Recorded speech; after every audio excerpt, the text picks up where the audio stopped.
The first case to come before the court today is James Nice v. the City of Akron et al. Each party will have 15 minutes to present their arguments. The appellant may reserve up to 5 minutes for rebuttal. And if you do plan to reserve time, please let me know as I'll be keeping track of time. And the arguments are being recorded, so please stay behind the podium and keep your voices up. You should not use the names of children or victims in your argument. And you can refer to folks as with their initials or generic terms should that need be. The judges have read your briefs and we're ready to proceed when you are. And would you like to reserve time for rebuttal? I will reserve 2 minutes for rebuttal, Your Honor. Very well, and we are ready to proceed when you are. Thank you, Your Honors. Scott Pearl, representing appellant James Nice. May it please the court, we have two sets of appellees, or two appellees here, Kenneth Ball and Dan Horgan, so I'll break up the argument accordingly. First talking about Chief Nice's claims against appellee Kenneth Ball. Chief Nice's defamation claim against Mr. Ball stems from two statements that were published by Mr. Ball. First, that a subordinate had accused Chief Nice of coercing that subordinate into sexual acts, that there was a not willful participation in that relationship. And second, that the subordinate had accused Chief Nice of using compromising photographs as leverage to force that relationship. Both of those statements were shown to be false. And it's important to note here that Mr. Ball, as a law enforcement officer, characterized those allegations as criminal in nature. So there can be no argument that this was a subjective opinion of his, that there was an innocent construction of the statements. Mr. Ball, in his summary, wrote that the subordinate had stated those things to him.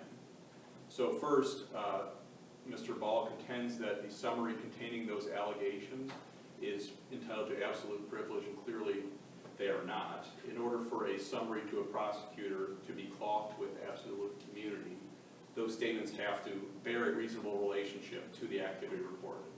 And by everyone's unequivocal sworn testimony and statements during the discovery period in this case, the only matters that were being investigated with respect to Chief Nice were allegations of auto title theft and interference with title theft. And so Mr. Ball, at pages 66 and 67 of his deposition in this case, says without any hint of... Counsel, when I was reading it, I was thinking, if when you were investigating somebody and other allegations of criminal conduct come up, are you just supposed to ignore them? Because your scope is limited? Your Honor, the issue here is that was not what was being investigated. By everyone's admission, that is not what was being investigated. I understand, but if you're investigating something and you learn of different allegations of criminal conduct, are you just supposed to ignore them because that's not the scope of your investigation? In this investigation, that was not in the scope of anything that was being investigated. And so if that was something that came up that was part of this investigation, then it would be something that was entitled to absolute immunity. If it has nothing to do with the investigation, and also there's issues with the falsity of those claims here, then no, that's not something that is entitled to any privilege in terms of the report. Counsel, did the special prosecutor specifically request that the summary contain information on other things? So the evidence in this case is Kenneth Ball testifying that the summary was just supposed to pertain to the investigation at hand, which is auto title theft and allegations of interference with auto title theft. And then Mayor Horgan, in his affidavit, both in his testimony and his affidavit, said that the only matter that was referred to special counsel was auto title theft related. Now, after that was already briefed, after all the discovery had been done and the issues were briefed on summary judgment, the city obtained an affidavit from the special counsel, Matthew Meyer, suggesting that he had asked for a summary pertaining to accusations of sexual assault as well. But that's an issue for a jury to decide. You've got directly contradictory testimony from Mr. Ball, from Mayor Horgan, both saying this was the one and only matter that was referred to the special prosecutor, and then this subsequent post hoc obtained affidavit. And the information that Mr. Ball got from this subordinate was not obtained as part of investigating the auto title theft. It was part of his own preparation for issues that were going to be made public because of the public nature of this going on. And so it had nothing to do with the investigation that was going on. It was totally not responsive to the investigation at hand. So a jury gets to decide here whether Oregon and Ball's sworn statements as to the nature of the investigation limit the application of absolute privilege, or Matthew Meyer testifying that, oh no, I asked also for this information regarding sexual assault as well. Counsel, let me ask you too, in line with Judge Sutton's question, what about the fact that it was alleged to have been referred based on advice of counsel, the City of Akron Law Director? The matter that was referred, the only matter that was referred, was an investigation regarding auto title theft. Again, this information that Mr. Ball reported in this summary had nothing to do with the matter that was being investigated. And he testified that his understanding of the nature of the investigation was that it related to auto title theft and auto title theft related offenses only. And what he reported had nothing to do with that. So whether it was triggered by counsel, triggered by the mayor, all these things, everyone at the time of the referral, it was only auto title theft related. Now, Mr. Ball had met with this subordinate just pursuant to the fact that he knew that these matters were going to be publicized as well, that there was an alleged relationship between Chief Nice and the subordinate. And so that's where these other issues came up that had nothing to do with the matter that was being referred for investigation. I understand your argument, but perhaps I misread the briefs, but I thought there was some allegation that the Director of Law also said to go ahead and refer everything that they learned, including the sexual misconduct allegations. There was no referral to the prosecutor. The understanding of everyone involved there, the only matter that was being referred to the prosecutor was for auto title theft and for those related offenses having nothing to do with this alleged relationship. It was only, that only came up because, again, there was going to be publicity of the fact that there was this alleged relationship. They were going to be going public with, and that's what the testimony is in this case, that they were going to be going public with the fact that there was this relationship. And so Mr. Ball met with the subordinate to discuss what happened there and what was going to be getting publicized. And then he wrote his summary, which again, comparing his summary versus what the subordinate said about what had happened, they directly contradict each other. And so, again, Ball is saying the subordinate alleged these certain acts of criminal non-consensual sex and criminal leveraging of these photographs. In her statements that are attached to the summary judgment briefing in this case, she was asked by one of the investigators, all right, you're reporting your information there that a rape occurred. She said, I did not report that. That's page 44, pages 51 and 52. The subordinate, who is a longtime law enforcement officer herself, said, in my professional opinion, he did not do anything that would rise to the level of a crime that you're going to be able to prove. That's on pages 51 and 52. Perhaps most importantly, page 70 of the interview that was attached to the briefing, she was asked about a quote from Mr. Ball's summary, where he said she was horrified that the events would be characterized as an affair in every instance that resulted from fear of bullying, not of willing participation, and her response was, those are not my words. On page 77 of her interview, she said it would be an unfair characterization to say that he raped me. And those are the quotes that A, prove the falsity of what was reported in the summary, number one, and B, that prove that they epitomize that the phrasing that was chosen here is reckless disregard for the truth by Mr. Ball. Because even assuming that the subordinate had made comments to her along the lines of that she felt pressured in the relationship, that she thought it was a mistake to have a sexual relationship with Chief Ball, are making those comments alone sufficient for him to state that there was a rape here? Is a law enforcement officer not acting with the most reckless disregard not to ask, was it consensual? Did he rape you? Did you think that he committed any criminal act? Because we know that the answers to those questions would have been no. And if reckless disregard for the truth means anything other than direct actual knowledge, that this must be it. The court has to consider with regard to Ball whether he's, with regard to both of the appellees here, whether they're immune from suit under 2744.03A6, and if they do not get that immunity, if they acted with malicious purpose in bad faith or in wanton or reckless manner. And the courts have uniformly held, and both parties have briefed this, that whether an employee acts with a requisite state of mind to overcome immunity is not something that usually can be disposed of in summary judgment. And the Aronson case decided by this court, it couldn't be on any more squarely on all fours of the case here. In that case, you've got affidavits from law enforcement officers that this court held did not accurately reflect statements in their official reports.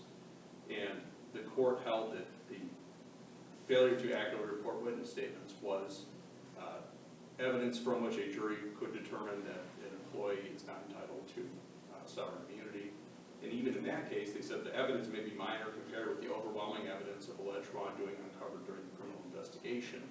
We cannot ignore such evidence during the summary judgment proceedings. And here, the evidence is not minor. We've got an interview with the alleged victim here, and the summary typed up by Mr. Ball that directly contradict each other. Again, had she been asked to reduce that to writing on her own during the investigation, she would have denied everything that was said in Mr. Ball's summary. And then Mr. Ball disputes that this was defamation per se. A crime that is punishable, that is an indictable offense, that's a crime of moral turpitude. Statements regarding that are defamation per se. So the false statement here by Mr. Ball that he's a person committing a rape or committing an extortion are defamation per se. So that's with respect to Appellee Ball. With respect to Appellee Horgan, the defamation claim stems from Mr. Horgan's statements that Chief Nice had used racial slurs in describing other city officials, and specifically Mayor Horgan told the Akron Journal reporters that Chief Nice had used a racial slur, and that his alleged use of the racial slurs were the reasons that he was, among the reasons that he was asked to resign as police chief of the city of Akron. Going through the elements of a defamation claim, Mayor Horgan, like Mr. Ball, would be entitled to statutory immunity unless he acted with wanton, reckless disregard and bad faith. And the two legal points that are relevant to that are an employee's failure to adequately investigate an issue may constitute recklessness negating statutory immunity under Chapter 2744, and a speaker acts recklessly when he entertains serious doubts as to the truth of his statements. And here, one, Mayor Horgan claims that these arguments were not raised until this last round of briefing regarding this issue. That's not at all true, and it was pointed out in appellant's reply brief with citations of the pages in the original brief where the arguments are made. And the basic issue is that Mayor Horgan was reckless in stating that James Nice had used racial slurs without, in reliance on a source that was known to lack any credibility. Counsel, I just want to let you know you're moving into your rebuttal time. Okay. I will bear with me one more moment, Your Honor. Okay. The issue here is that while Mayor Horgan claims numerous people told him that that there were these racist comments made, Mayor Horgan admits, after having heard all of those comments, that he doubted the credibility of the allegations that were being made, doubted the credibility of the person. He knew that all of these allegations were coming from one person, and doubted the credibility, and he did no investigation into the allegations. He called Chief Nice, said, come to my office or resign, did not ask whether the allegations were true, did not ask for Chief Nice's position on it. Chief Nice, who already had a sort of history with the mayor, who had already thought about resigning in his own, had written a resignation letter on his own, having nothing to do with these allegations in the past, chose to resign instead of meeting with the mayor and dealing with these issues. But there was absolutely no investigation into whether they were true or false. Thank you. And counsel, you may proceed, but you were going to divide up your 15 minutes. I'll leave that to you. Yes, thank you. That's correct, Your Honor. May it please the court, Christopher Rees on behalf of the appellee Kenneth Ball, former chief of police, now retired Kenneth Ball. I'm going to try to take about 5 minutes and then reserve 10 minutes for my colleague, Attorney Mike Ball, who is going to argue on behalf of Mayor Dan Horgan. My ask today to this court is to affirm summary judgment on any of the 3 bases that the trial court relied upon in its opinion, and that is that the statements or synopsis or summary that Ken Ball provided to Matt Meyer, the special prosecutor, is protected by an absolute privilege. The trial court also said that if you believe there's a qualified privilege, the record does not reflect evidence of actual malice to overcome the qualified privilege that attaches to that. And then thirdly, the trial court ruled that there's an absence of evidence of wanton or reckless behavior on the part of Deputy Chief Ball at the time. And therefore he's entitled to immunity under 2744. Any of those 3 bases is a firm basis for this court to affirm summary judgment. But before I touch on any of those 3 bases, I want to urge the court or invite the court or nudge the court to consider the statute of limitations issue that was raised below and is now raised on appeal, and that is that when this case was originally filed in federal court and we went through discovery in federal court, the allegations of defamation against Ken Ball were the 30 ABJ, Ohio.com articles and the press conferences, and we defended the case on behalf of Ball throughout the federal proceedings on that basis. And then when it got refiled in state court, we continued to defend the defamation allegations against Ken Ball based on those matters. And then after we filed summary judgment, what was sprung on us, or as the saying goes, they moved the goalposts on us, all of a sudden we confront these 2 statements that appeared in the summary of Ken Ball to Matt Meyer. I contend in the briefs, and I contend here today, those are different allegations. That is a different claim. That is a different pothole. That is a different water main break. You can't, in the middle of a civil case claiming damages, change something like that. It becomes a different claim, and my proposition to you is that was well outside the 1-year statute of limitations for making a claim against Appley Ball for those 2 particular statements. That's the statute of limitations issue. But getting to the merits of it, probably the easiest and simplest and most straightforward way for this court to affirm the trial court is to apply absolute privilege. And I say that because the argument... Counsel, I'm sorry. No. Before you get to that, just a question or thought came into my mind. In raising the statements that Chief Ball made to the special prosecutor, you said the statute of limitations applies. Was the complaint ever amended? No, Your Honor. Okay. Do you submit that the complaint had to be amended? I would say yes, I do. It would,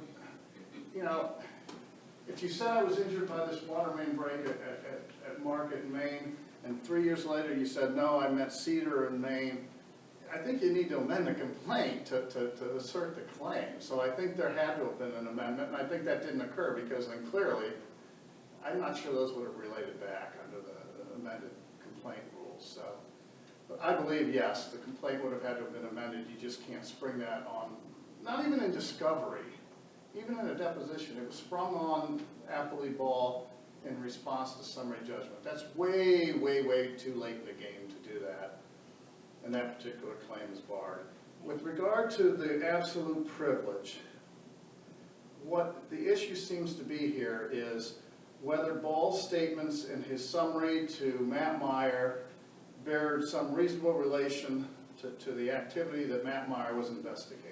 Here's how that played out. Well, number one, throughout the appellant's entire brief and reply, they've continually ignored the affidavit of Matt Meyer. Matt Meyer stated under oath he was investigating 3 different angles or allegations. Title fraud by Jim Nice, interfering with his nephew Joe Nice's investigation, and a potential sexual assault of MS, the Akron police captain. Matt Meyer said that in his affidavit. That's an undisputed fact. Those were the 3 matters he was looking into. That's what he asked Ken Ball to write a summary about. What Ken Ball wrote in December of 2017 bared a reasonable relationship to the matters that Matt Meyer was investigating. End of story.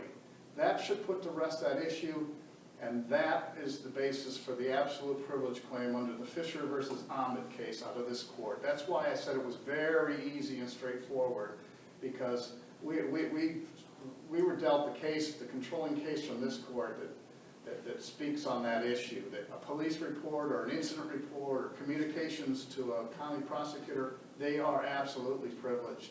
What Ken Ball wrote in that summary is absolutely privileged. Secondly, the qualified immunity argument. Whether you believe the actual malice element is to overcome qualified immunity, or whether you believe actual malice is an element of proving defamation because Jim Nice was a public official, there is an absolute absence of actual malice. Not just an absence of actual malice, there's an absence of clear and convincing evidence of actual malice is a high bar. Clear and convincing proof raises the actual malice bar even more. You just can't throw stuff against the wall and say, that's actual malice.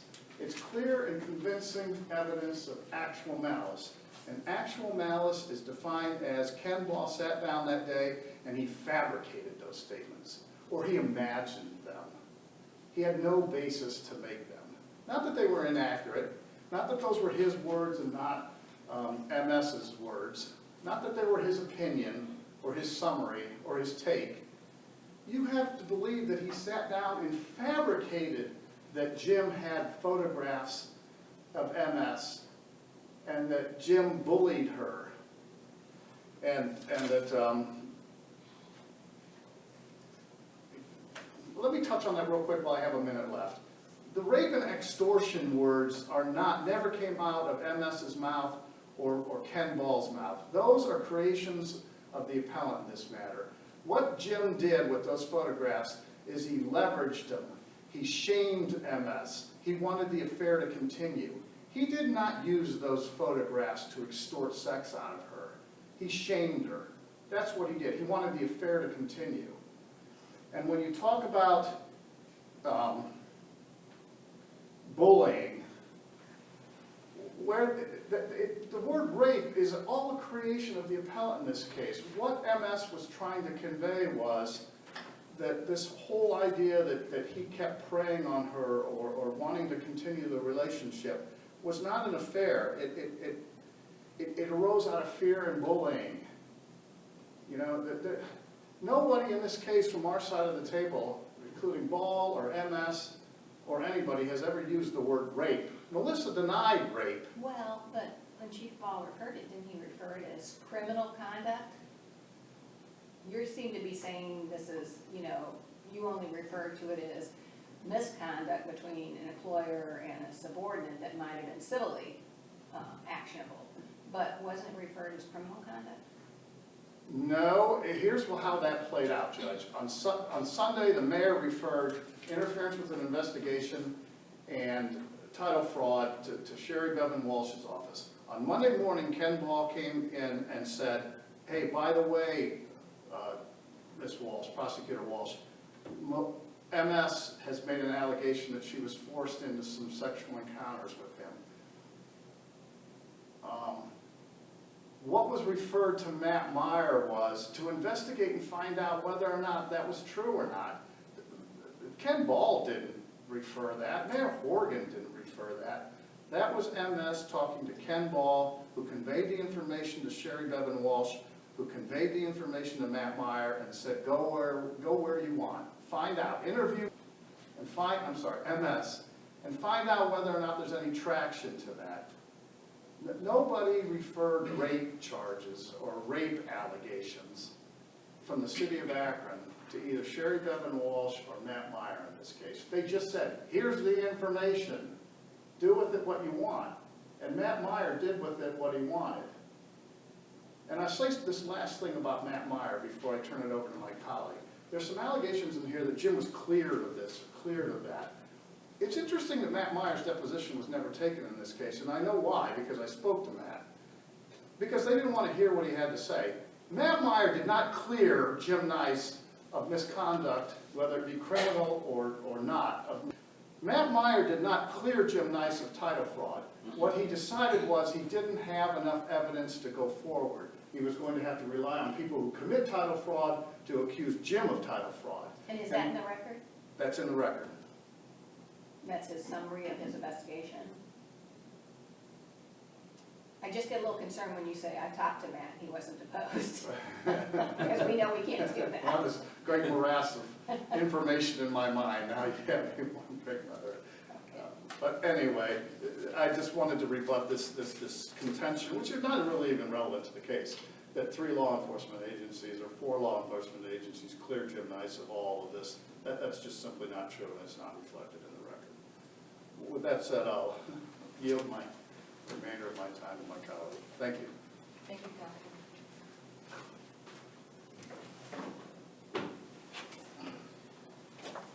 May it please the court and counsel, I'm Assistant Director of Law Mike Deffelwall, and I represent the Applebee's Mayor Dan Horgan in the city of Akron.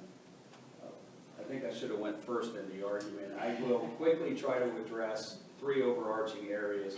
First, under 2744-03-A6B, the only issue before the court is recklessness of Dan Horgan before relaying the description of a racial term to the beacon. Second, the absence of actual malice regarding when Dan Horgan relayed his statement to the beacon. And third, I will conclude with abuse of process. Your Honors, first, I do believe that the appellant has raised a new argument for the first time as to recklessness before this court. Below, the argument that Dan Horgan was reckless because he relied on Joe Nice, who lacked credibility. That was the argument, that was the entire argument. Now, before this court, the argument has switched and changed to Mayor Dan Horgan did not launch an investigation into ascertaining the truth or falsity of whether Mr. Nice did in fact state a racial slur. And I believe that that's being raised for the first time, and the court can affirm the trial court just on that basis alone.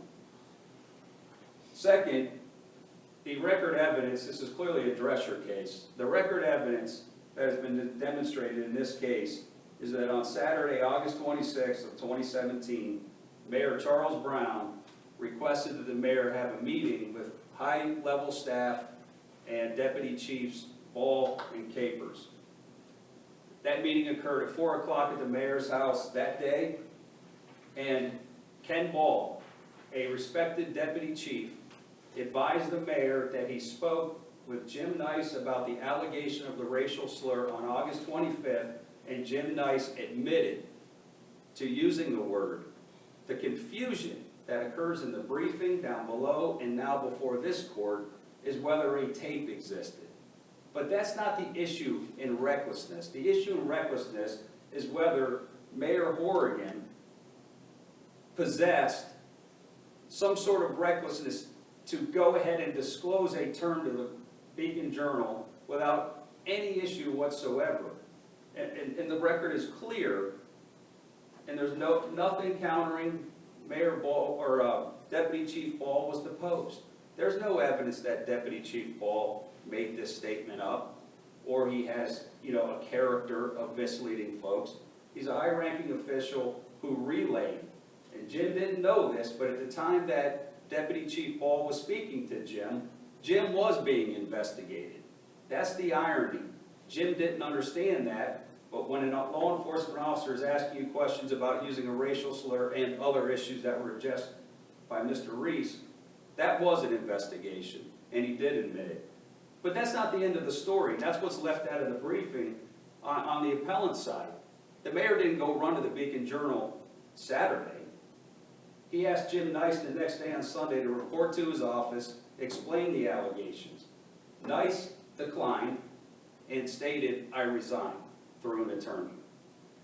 So the mayor, there's an absence, and the trial court's absolutely correct that there is no genuine issue of material fact on the absence of recklessness. To counter this, and this is what I think is key, I'm looking at my time, but I'll do this very quickly. Appellant cites the page 107 of Horrigan's deposition to support the fact that the mayor questioned the credibility of the allegations. If you take a look at page 107, it is clear that the allegations the mayor was concerned about was title fraud, interference in an investigation, and an inappropriate relationship. That page has nothing to do with questioning the credibility of the racial slur. Moreover, on pages 78 and 79 relied upon by Mr. Nice, he cites to the fact that this is evidence of a lack of credibility of Mr. Nice using a racial slur. No, those two pages address the issue of whether a tape existed of Mr. Nice using a racial slur. Okay, counsel, I just want to let you know your time is up, so if you could wrap up. Well, thank you, Your Honors. I will simply state that the trial court, in thoroughly reading the entire record, correctly determined that Mayor Horrigan was not reckless in disclosing the actual descriptive term of the racial slur to the Beacon, and he also, I did not get to it, actual malice is a high bar, and if you look at it, and particularly look at Berendese v. Counsel, Gall, I'm gonna need thank to- you, I'd ask that you Thank you. affirm the trial court.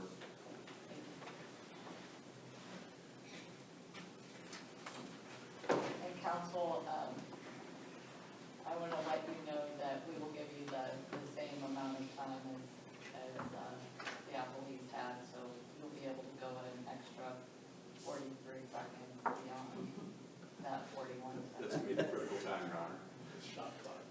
Your Honor, with respect to, the argument regarding statute of limitations that was raised on behalf of Appellee Ball, the complaint in the underlying case alleged at paragraphs 29 and 30 that a female subordinate alleged that plaintiff had a non-consensual sexual relationship with her, and there was a defamation claim made in that case, and it was made from day one against Appellee Ball, and so there's absolutely no law that supports that the complaint has to be amended repeatedly to state every nuance of the claim during the pendency of the case.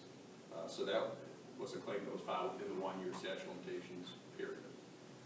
With respect to, there were some comments made about how, again, Mr. Meyer directing Ken Ball about how to frame the substance of this summary, and the unequivocal testimony, again, prior to this being briefed on summary judgment, it was very clear that Ken Ball said that the only thing that he was asked to report about was title theft and investigation into the title theft. And in the summary, which is in the body of the evidence in this case, the record here shows that the information that he provided regarding this subordinate and the relationship stemmed from a conversation that he was having with her just about the fact that this was about to be publicized, having nothing to do with the fact that there was an investigation going on. And then finally, with respect to Mayor Horrigan's counsel's comment Yeah, I'm about... going to need you to wrap up.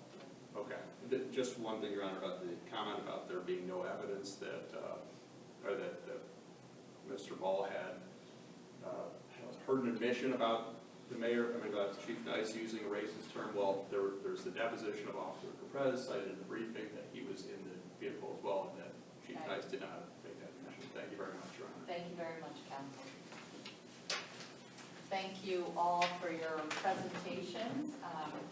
The court will take the matter under advisement and issue a decision in due course. The clerk of courts will mail a copy of the decision to you on the day that it is released, and it will be posted on the Ohio Supreme Court website. Thank you again for your presentation. Thank you, Your Honors.